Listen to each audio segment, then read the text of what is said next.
Nikolai Alberg Peterson, co-founder and chief product officer at Game Analytics since 2012. What has changed in these few years? It was a very exciting time back then. We were about to democratize analytics for everybody. Everybody was using Zynga and wanted to be professional, so we started this company. We were very game agnostic in the beginning, and we got a huge traction by mobile very quickly. Since then, we've been growing, especially with the hyper-casual wave, and now we have like a vast feature portfolio supporting all platforms, PC and mobile as well. So it's been quite a journey. Yeah. Well, let's get into this journey. And let's talk about retention, which is, the king metric of any game. So how is retention actually calculated? Because there are different ways, and the numbers look quite different when you do these different ways. Yeah. It is the amount of players installing on a specific day that returns a certain amount of days later. So for example, users playing on a certain day, 1,000 players return 7 days later. The percentage is then the retention on that specific day. And you can report it by day 1, day 2, day 3, all the way up to day 1,000 if you want to. So it is an indicator of how people are engaging with the game, coming back, playing it more and more. Yeah. There's the gold standard of retention, and that is the 40, 20, 10. So day 1, 40% of users are coming back. Day 7, 20% of users are coming back. And day 30, 10% of users are coming back. So that initial funnel is high, and it kind of creates that high level of stickiness towards the end. If you fall outside of this, is it an automatic kill switch? It is not. Like, we see different curves, and they fit different genres, different ways of content being consumed, different ways of making money. That makes sense. But what you really need to do is to take into account how you will make your money back, your investment in making the game, to see if that fits with your retention curve. But it is a good baseline to go for 40, 20, 10 and just see.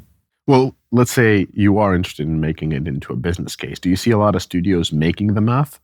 We see them trying to do this where they try to map to like a very high level, and then many studios do not. And what we really recommend them to do is to keep tracking retention very early, and then using retention, as I mentioned, together with how would you make your money, how would users actually pay for a product via ads or in-app purchases, and then also what is your perceived scale. And what we are seeing, sadly, in many cases is that games they're somebody's baby or pet project, or like they really invest a lot of time in it, and it's very hard for them to stop making it.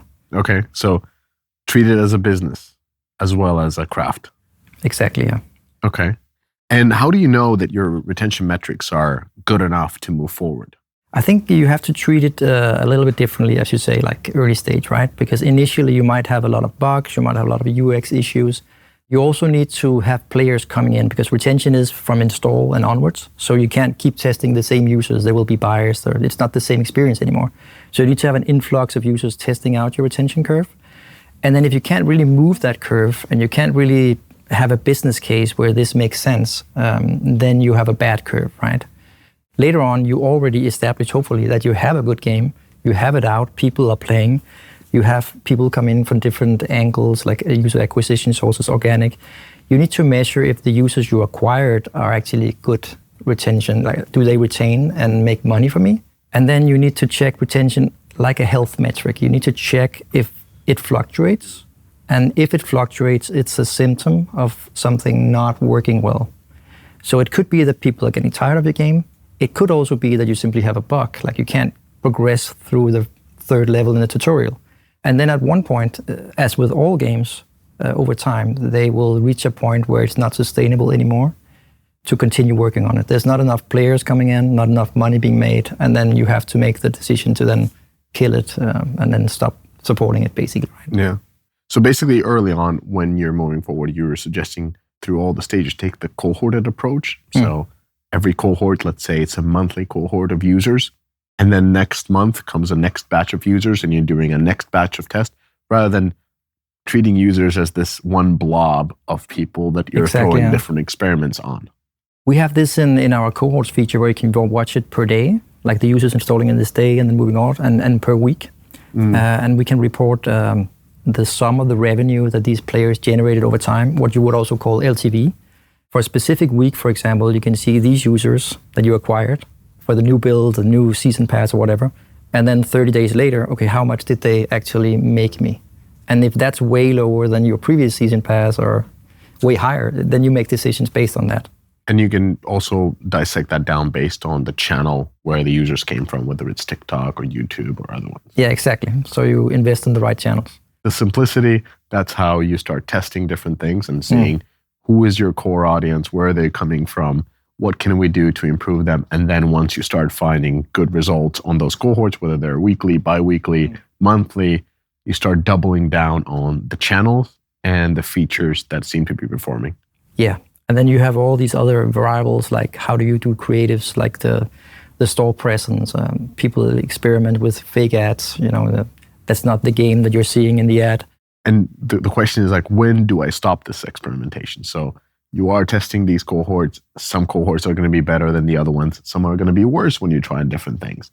At what point do you know you should stop experimenting? This is not going to be good enough to launch. Before launching the game? Yeah. Yeah, because it also takes time to test. It also takes time to keep the team on waiting, right? So it's very important to get some kind of a baseline figured out for your game. And if you're an experienced studio, you will know from previous titles, or you would know from previous season passes, what can I expect for retention, right? Or LTV forecasting. If it's a totally new game and a totally new game mechanic, then that's a different story. But if you don't have any signals early on, it's very, very difficult. And what do you mean exactly by a retention baseline? If you're in the market of building match 3 games or other games, you have to establish this baseline yourself.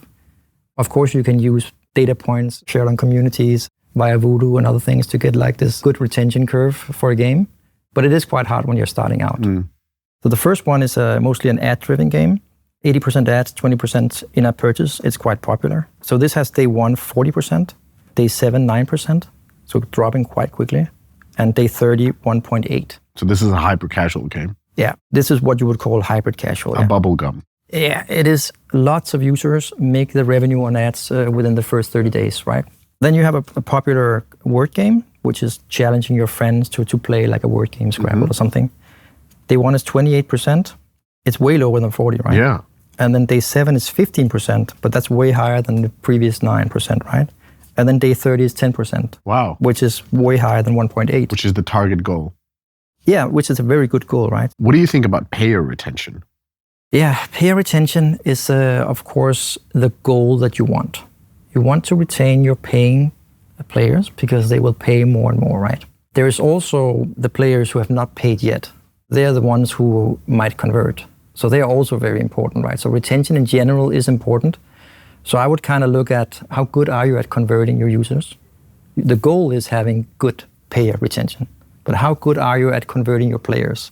Are you improving your conversion over time? Can you put in some things to make more people more enticed to pay?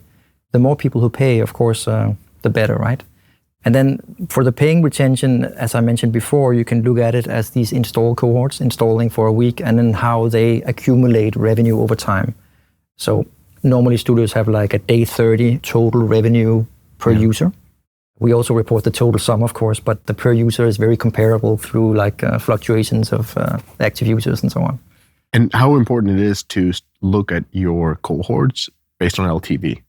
It is very important. We're also working on predictive LTV to kind of very early on to see what happens. Because when you acquire a user, that user can make revenue for many, many days or even years, right? So if you have a big ad campaign, quite often the return on investment on that campaign shows like almost a year later for many of these bigger games, right? So many of these games, if they stop making ad campaigns, they would actually still make revenue, but it would just dry up, right? So it's super important to look at the LTV of these different cohorts to see, is it going down, is it going up? Am I doing something right or wrong? Yeah, because I vividly remember several years ago, game lead for Angry Birds 2, which is in a purchase-driven game, quite large, hundreds of millions, if not billion in revenue lifetime. The game lead was very keen on following payer retention because essentially that is your customer retention. And it kind of makes sense because as you stack up your payers, so basically each cohort retains longer of payers and you're keeping your payers and they're doing subsequent purchases, that means your LTV curve per cohort keeps on growing. And that in turn means you can push your customer acquisition cost higher and through that get more players because their LTV and their return on ad spend is going to be guaranteed not only after a month, 2, 3, but even further on. Yeah. So if you see this LTV curve and it's kind of flattening for users, like which means that at a certain point in time they stop buying anything. Or churn. Or churn, yeah. That means that you don't have enough content for them to keep playing and buy things. Or it just means that they just lost interest and so on. So you need to kind of figure out how can we keep them interested? What are new things to buy? Novelty of a game, does that have an element? I think retention generally is like you have a good time and you keep coming back. So I think novelty mostly is about finding an audience that finds your game fresh, right?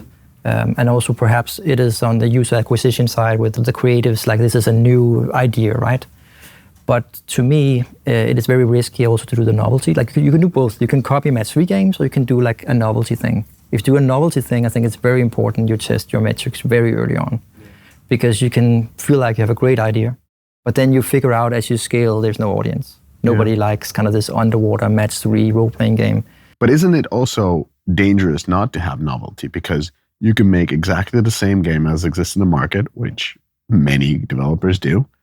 And if you copy something that is already very successful and dominant, you're kind of capped. That is an issue. But sometimes you take like 90% and then you take 10% novelty. And then you push that as the big kind of novelty idea, but it really isn't. The unique selling point. The bones are kind of the same, right? Basically, de-risk by having a lot of proven elements. Like if you're making a puzzle game, it's still match-3 or match-2 or whatever it is. You don't have to create a new puzzle experience. Yeah.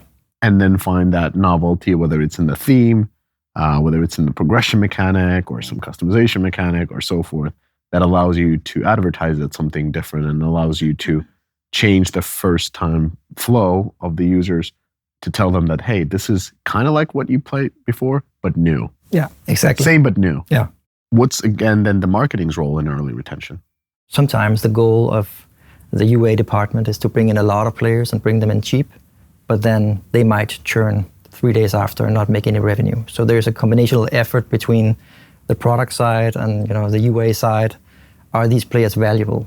And that's also where retention comes in. Like this campaign, they were not really retaining that well. Does the CPI still make sense? So there's definitely some math there in the LTV that you generate from these players and then how much they cost. So basically marketing and product should work together, which is of course not surprising because they are working on the same thing to bring the type of players that actually affect positively the KPIs of the game. And then again, the game team's work is around retention of those players, making sure that they have the retention of not only majority of players, but the payers so they can afford paying to get those quality users into the game. Exactly. We already talked about fake ads. I went to this Google conference a few years ago where a gaming studio presented their test on fake ads. They also mentioned how it was hard to convince the development team to do this, but they tried it anyway in a region. And retention did drop a lot because it was these fake ads with a minotaur and you have to pull these strings and I think we all played them. But actually the revenue was the same. A lot more players, a lot more ad revenue, but they churned right away.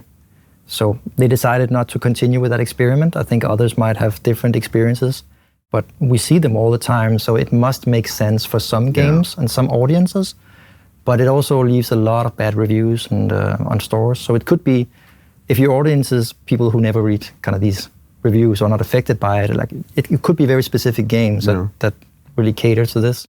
Yeah, it is interesting because a lot of sophisticated studios are running those campaigns and they wouldn't do it on a whim. No.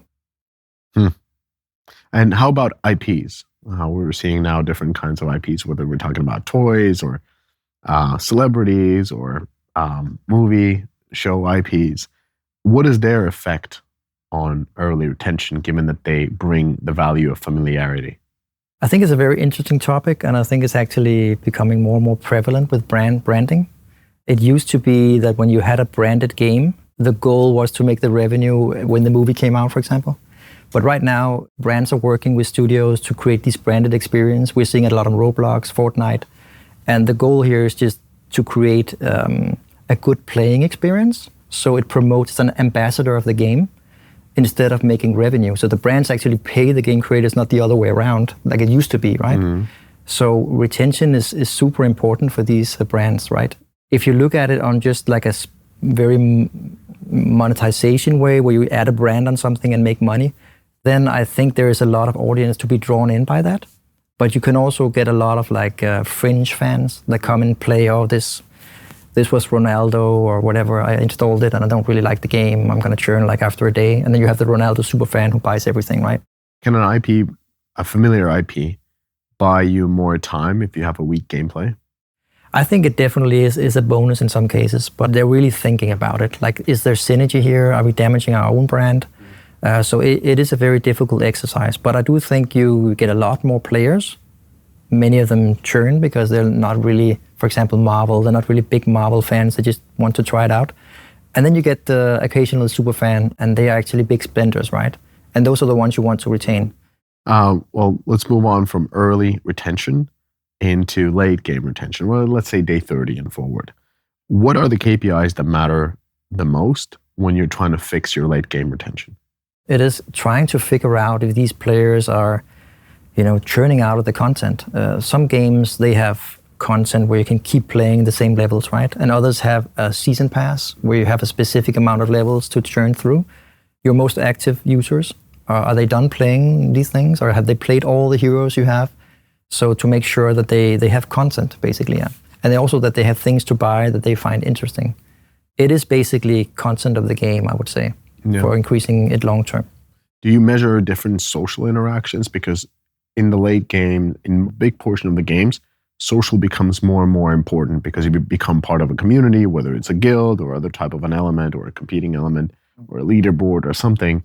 And you can't really disengage, because if you disengage, you get kicked out of that guild or you drop down in your status. So those are kind of like the driving methods. Playing with each other is definitely a sticky factor that we see a lot. And we see games investing a lot more in it, not necessarily direct multiplayer, but async, where you can kind of play with a friend in turn-based and so on, becomes more and more prevalent. Yeah, so that is a way to increase stickiness. I would definitely do that. The second part is A/B testing. So typically this is the one where you try different variations and through that try to make the decision. Is there a point where A/B testing kind of becomes testing for the tasting sake, a little bit of a data theater, or is this something where what you just have to do all the time?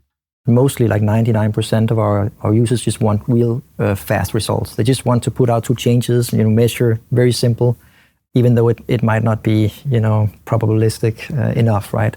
And we do also see people doing a lot of testing and then making, without these maths to really know if it's the right decision, and then make decisions based on 1 or 2% differences. That's way within the error probability, right? So I do think that you can go overboard, but then again, we also see very positive results for some studios. An example is just changing the whole color scheme from purple to blue. Super simple change, right? And it had a massive impact on retentions. One thing that we also saw a lot people do is change the ordering of how the packages in the shop is shown. Do you show the largest pack first and then downwards, or the smallest? Things like that just unexpectedly have a huge impact. There's one part that it takes you time and it does cost money. The other part is that the results are never as good as they are with the test groups. You would see an uplift of, let's say, 24% in revenue when in the shop it's put in the biggest product first versus the smallest product that it was before. And once you implement that test to the main branch, you're not going to see a 24% increase in revenue. Probably not. And it's going to be actually significantly smaller. And that is the type of a difficult part that studios kind of often grapple with, especially executives, because they see all these positive numbers, all these big figures, and all of them being put back into the main branch, and still kind of looks the same. It is a little bit of sometimes. Some A/B testing actually gives us such massive changes that this is an obvious change, right? So we do see many positive effects of it, actually. Yeah, so over a longer period of time, you start seeing a lot more positive effects. But if you see results that are very small in differences, I would very much recommend not taking that as a hint to change things, because It needs to be significant. Yeah. So from A/B test to segmentation to what we're now seeing as personalization, again, behind personalization, there's AI components. Are we still in sort of a hype cycle when it comes to AI being able to personalize experiences for different type of user segments? How would that translate to multiplayer games, and what would you actually adjust? It's very hard to test and measure, but I think it's coming. But it would probably be more about the gameplay experience of you kind of coming into a game and it learns about you. But in terms of this personalized monetization approach, I'm not sure it works in terms of multiplayer games and so on. It would be very specific to single player games. Yeah. I don't know what you think or if you have concrete examples, but it is a very difficult topic. We've seen with multiplayer games the way there are components of the game that are being personalized, whether that is, for example, in-game store. It changes from a typical store that is the same for everybody to almost like an inventory that is available for you for the next 3 days or 7 days, and the store will totally change after the 7 days. And it just lives based on the progress and your activity. We do already see personalization in terms of difficulty. Yeah. So I guess you know that, right? So if you die a few times, then the next thing is going to be way easier, right? So all these things are a kind of a personalized progression adjustment. Going back to like full circle, when thinking about kill switches, and you mentioned Voodoo in that sense, what do you think is the best strategy for launching new games? Is it putting something out, iterating it cohort after cohort, or is it only releasing something if the early retention metrics are strong enough? I think it depends on what platform. Like for PC, it's very different. You have early access period and different ways of iterating, right? But still, you need to have a good experience when it comes out. Just like a Kickstarter, like you can't have just bare bones stuff that doesn't work. If it's a mobile game, it's much easier to test and hide under the radar. You could iterate on that if you wanted to. So you could have a game very early, simple mechanics. Of course, it needs to not be programmer art or anything like that. Launch it in the Philippines or some other country only, and then iterate, 1%, as you mentioned, on that all the time based on player feedback. You get an influx of players and you iterate and you figure it out, right? I was a big fan of Plants vs. Zombies, and I saw that they launched Plants vs. Zombies 3. Mm-hmm. But I couldn't play it for like 2 years because it was I think it was Australia and Bulgaria or something. They iterated for 2 years? Yeah, and they kept iterating and they kept iterating. And then at one point they made it like a semi-global, so it was UK. And then apparently the numbers were not good, so they removed it globally. So they went back to the drawing board. I would recommend for mobile games trying to launch in different smaller areas and iterate on your game. It does complicate things. We talked about novelty because mobile games are often ripped off, and you can sometimes see your stats for that specific game on Sensor Tower and other things. So kind of summarizing it, there's a huge opportunity cost with iterating cohort over cohort, because you could be building something new that actually is good and can only get better, rather than something mediocre that could get good. So if you'd have to choose one approach, would you only put stuff out that is good and basically kill anything mediocre? Or would you still approach it in a way where you put out stuff out that is mediocre and work it up until it's great? On Steam platforms, I would probably have a more polished experience because first impressions matter. And it's out for everybody in early access, right? So you need to have... It's technically a launch. Yeah, it's technically a launch, yeah. But if it's a mobile game, if it's a game that you put out on socials and you kind of have people play it through Discord channels and so on. I think Minecraft was put out on a web page, right? Very basic. I played kind of one of the first versions many years ago. Still not much more than a basic. Yeah, but back then it was crashing, performance was horrible, but you could pay like $5 and download it, right? A Java app. Whether you can afford it or not. Yeah. Also, of course, if you're working with a brand, you can't put out something that is terrible, right? So, but sometimes, well, most of the time, people make the game and then they put the brand on later when they know it's good, right? All right. Many things depend on the data, and that's why you have data analytics. Yeah, true. All right. Thank you so much, Nikolai. Thank you. It was fun.